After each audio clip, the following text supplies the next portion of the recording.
পূর্বের একটা ভিডিওতে আমি ডাবল পাওয়ার আইসি এবং ট্রিপল পাওয়ার আইসির কিছু বিষয় নিয়ে আলোচনা করেছিলাম। সেখানে আমি আপনাদেরকে দেখিয়েছিলাম যে কিভাবে পাওয়ার আইসি চিহ্নিত করবেন, মানে ডাবল পাওয়ার আইসি হলে কিভাবে সেটাকে চিনবেন যে কোনটা কোন পাওয়ার আইসি, তারপর ট্রিপল পাওয়ার আইসি হলে সেগুলোর কাজ কী কী এবং এই পুরোপুরি বিষয় নিয়ে আলোচনা করেছিলাম। তো বন্ধুরা, ডাবল পাওয়ার এসি যদি কখনো হয় অথবা ট্রিপল পাওয়ার এসি হয় তাহলে তার মধ্যে একটা গুরুত্বপূর্ণ ভোল্টেজ থাকে, সেটা হচ্ছে যে বিওবি ভোল্টেজ। আপনারা হয়তো জেনে থাকবেন যে মোবাইলে যত সিঙ্গেল পাওয়ার এসি যত মোবাইল আছে সেই মোবাইলগুলোতে আপনি দেখে থাকবেন যে প্রথমে হচ্ছে একটা ভিভেট ভোল্টেজ, তারপর হচ্ছে ভিপিএইচ ভোল্টেজ, তারপর ভিপিএইচ ভোল্টেজটা যখন পাওয়ার এসি পায় তারপর হচ্ছে পাওয়ার এসি এলডিও সেকশনকে অন করে, বাক সেকশনকে অন করার পরে তারপর হচ্ছে একটা ফোন ম্যানুয়ালিভাবে ওপেন হয়। তো যদি ডাবল পাওয়ার আইসি হয় তো সেক্ষেত্রে কিন্তু আরেকটা মেইন ভোল্টেজ হচ্ছে যে বিওবি ভোল্টেজ, এবং ট্রিপল পাওয়ার আইসি হলেও সেখানেও বিওবি ভোল্টেজটা থাকবে। তো আজকে হচ্ছে এই বিওবি ভোল্টেজ সম্পর্কে আলোচনা করব এবং এটা কিন্তু গুরুত্বপূর্ণ একটা টপিক, তো ভিডিওটাকে মনোযোগ সহকারে দেখবেন। বিপিএইচ ভোল্টেজ যেমন মনে করেন যে পুরো মাদারবোর্ডের বিভিন্ন আইসিকে পরিচালনা করে থাকে, বিভিন্ন আইসির ভোল্টেজ দিয়ে থাকে, তো সেরকমই আরেকটা গুরুত্বপূর্ণ ভোল্টেজ হচ্ছে বিওবি ভোল্টেজ। যদি কখনো বিওবি ভোল্টেজ মিসিং থাকে অথবা বিওবি ভোল্টেজের লাইন যদি শর্ট থাকে তাহলে কিন্তু আপনার ফোন ডেড অবস্থায় থাকবে। তো এই জন্য মাঝে মধ্যে আপনাকে বিওবি ভোল্টেজ চেক করতে হবে যদি ডাবল পাওয়ার এসি অথবা ট্রিপল পাওয়ার এসির কোনো ফোন আপনার কাছে এসে থাকে, এবং এই বিষয় সম্পর্কে আমি আলোচনা করব। তো সিঙ্গেল যত পাওয়ার আইসি আছে তো সেগুলোর মধ্যে কিন্তু বিওবি ভোল্টেজ থাকে না, আর যে ডাবল পাওয়ার এসি অথবা ট্রিপল পাওয়ার এসি যে মোবাইলগুলো আছে সেগুলোর মধ্যে আপনি বিওবি ভোল্টেজ পাবেন। তো বিওবি ভোল্টেজ থাকে যেই সমস্ত আইসির মধ্যে, কিছু আইসির আমি এখানে মডেল দিচ্ছি, যেমন ধরেন PM660, তারপর হচ্ছে PM660L, তারপরে দেখতে পাচ্ছেন যে এখানে PM6250 এবং 6250L। তারপরে এখানে যদি ট্রিপল পাওয়ার এসি নিয়ে আলোচনা করি তাহলে দেখতে পাচ্ছেন যে 7150B, 7150 এবং 7150L, এগুলো হচ্ছে পাওয়ার আইসির মডেল। মানে তিনটা যে পাওয়ার আইসি হবে সেই তিনটা পাওয়ার আইসি তিনটা মডেল থাকবে, দুইটা পাওয়ার আইসি হলে দুইটা মডেল থাকবে। তো উপরেরটা ছিল দুইটা মডেলের আর নিচেরটা হচ্ছে তিনটা মডেলের। তো তারপরে হচ্ছে 8150B, PM8150 এবং 8150L, এবং কোন পাওয়ার আইসির কী কাজ এগুলো নিয়ে আমি পূর্বের একটা ভিডিওতে আলোচনা করেছি। যদি পাওয়ার আইসি সম্পর্কে আরও ভালোভাবে বুঝতে চান তাহলে ওটা দেখে আসতে পারেন। আর এটা হচ্ছে বিওবি বিষয় নিয়ে আমি আলোচনা করব।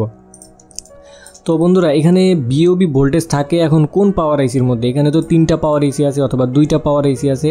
বিওবি ভোল্টেজটা থাকে মূলত যেই আইসিটার মডেলের পরে দেখবেন যে এল লেখা থাকে, এই এল আলা আইসির মধ্যে হচ্ছে বিওবি ভোল্টেজটা থাকবে। যেমন 660 এবং 660L যদি হয় তাহলে এল ওয়ালা আইসির মধ্যে থাকবে। তারপর যদি নিচে দেখেন যে PM7150B, 7150 এবং 7150L, তাহলে এই 7150L ওয়ালা যে আইসিটা আছে এটার মধ্যে কিন্তু আপনি বিওবি ভোল্টেজ পাবেন। যদি বিওবি ভোল্টেজ চেক করতে হয় তাহলে কিন্তু এই আইসিটার মধ্যে আপনাকে চেক করতে হবে। তো তারপরে দেখতে পাচ্ছেন যে এখানে আছে 8150B, 8150, তারপরে হচ্ছে 8150L। তো সবসময় বিওবি ভোল্টেজ এল ওয়ালা আইসির মধ্যে থাকবে। পাওয়ার আইসি যদি দুইটাও হয় অথবা তিনটাও হয়, যেটাই হোক না কেন, যে এল ওয়ালা যদি আইসি হয় তাহলে ওইটার মধ্যে বিওবি ভোল্টেজ থাকবে। তো দেখতে পাচ্ছেন যে এখানে একটা ডায়াগ্রাম আছে, আর এই ডায়াগ্রামের মধ্যে আমাদেরকে কাজটা শুরু করতে হবে হচ্ছে যে প্রথম আইসি আছে সেই আইসি থেকে। যদিও বিওবি ভোল্টেজ থাকে, দেখতে পাচ্ছেন যে এখানে তিনটা আইসি আছে, যে 8150B এবং 8150 এবং 8150L। তো এই যে এলওয়ালা যে আইসিটা, এই আইসির মধ্যে হতে কিন্তু বিওবি ভোল্টেজ তৈরি হয়। কিন্তু আমাদেরকে লাইন খোঁজার মানে কাজ শুরু করতে হবে প্রথম আইসি থেকে। প্রথম আইসি কোনটা? যে 8150B, আর এই আইসিটা হচ্ছে চার্জিংয়ের আইসি, এটাই বিপিএইচ ভোল্টেজ তৈরি করে, এটাই চার্জিংয়ের কাজ করে। তো যে আইসিটা চার্জিংয়ের কাজ করবে ওইটা হচ্ছে প্রথম আইসি। দেখতে পাচ্ছেন যে আমি এখানে আইসিগুলোর নাম্বার লিখে রেখেছি 1 2 3, মানে এক নাম্বার হচ্ছে এই আইসিটা। তো যখন আপনি একটা ফোনকে চার্জার লাগাবেন, যখন আমরা ডেড ফোনগুলো রিপেয়ার করি পাওয়ার আইসির কোনো ভোল্টেজ চেক করতে হয়, তখন কিন্তু আমাদেরকে মোবাইলে চার্জার কানেকশন দিয়ে পাওয়ার আইসির সেকশনগুলোকে অন করে তারপর হচ্ছে পাওয়ার আইসির কিছু ভোল্টেজগুলোকে চেক করতে হয়। তো মোবাইলটাকে চার্জার কানেকশন দেওয়ার পরে দেখতে পারবেন যে এখানে 5 ভোল্টেজ আছে, এই 8150B এখানে 5 ভোল্টেজ পাবেন। তারপরে এই আইসিটাই কিন্তু বিপিএইচ ভোল্টেজ তৈরি করে। তো বিপিএইচ ভোল্টেজটা তৈরি হয়ে তারপর প্রত্যেকটা আইসির মধ্যেই যায়, প্রত্যেকটা পাওয়ার আইসির মধ্যেই দেখবেন যে বিপিএইচ ভোল্টেজটা এইভাবে আসতেছে। বিপিএইচ ভোল্টেজটা যখন কোয়ালকম 8150L মানে এই এলওয়ালা আইসির মধ্যে যখন আসবে তখন এটার মধ্যে আরেকটা নতুন ভোল্টেজ তৈরি হবে এটার মধ্যে, সেটা হচ্ছে যে বিওবি ভোল্টেজ।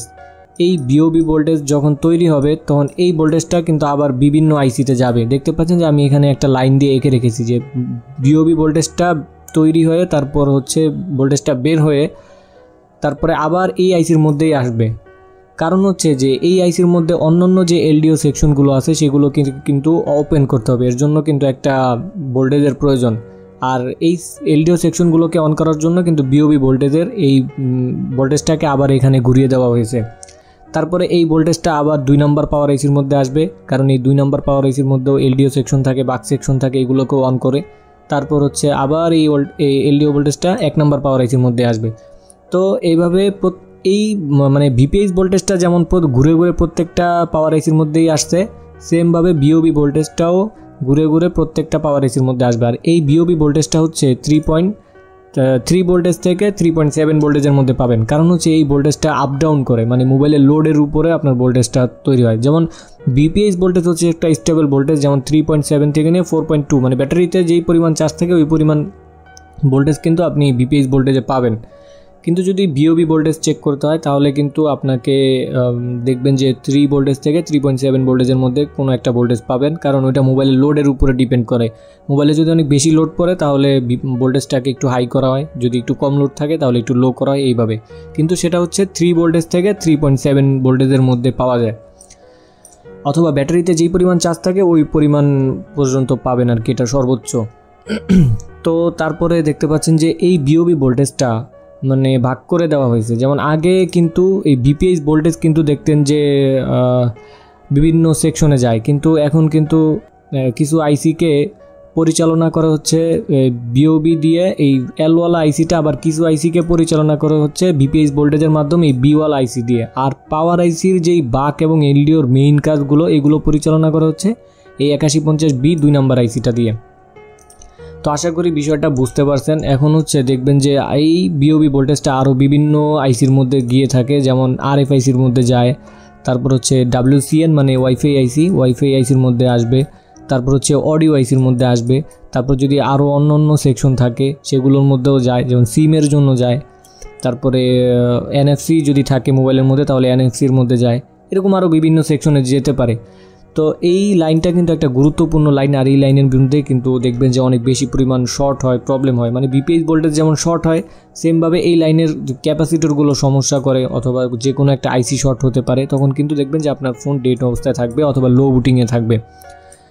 তো এই বিষয়গুলো নিয়ে আমি পরবর্তীতে একটা প্র্যাকটিক্যালি ভিডিও আপনাকে দেখাবো যে কিভাবে এই জিনিসটাকে আপনি চেক করবেন। এখন মোবাইলের মধ্যে দেখবেন যে অনেকগুলো কয়েল থাকে, এই পাওয়ার আইসির পাশে অনেকগুলো কয়েল থাকে, মানে এটার মধ্যে কোনটা বিএবি লাইন এইগুলো কিভাবে বুঝবেন, এগুলো হচ্ছে ডায়াগ্রামের মাধ্যমে আপনাকে ফাইন্ড আউট করতে হবে। তো একটা নির্দিষ্ট মোবাইলের উপরে, তারপর নির্দিষ্ট একটা প্রবলেমের উপরে আমি পরবর্তীতে আপনাদেরকে একটা প্র্যাকটিক্যাল ভিডিও দেখানোর চেষ্টা করব। তো এই বিওবি নিয়ে হচ্ছে এই ছিল আলোচনা। তো ভিডিওটা ভালো লাগলে এবং ভিডিওটা দেখে যদি কিছু হলেও উপকৃত হয়ে থাকেন তাহলে অবশ্যই একটা সুন্দর কমেন্ট করবেন। তো বন্ধুরা, পরবর্তী ভিডিওতে দেখা হবে, সে পর্যন্ত ভালো থাকবেন, সুস্থ থাকবেন, আল্লাহ হাফেজ।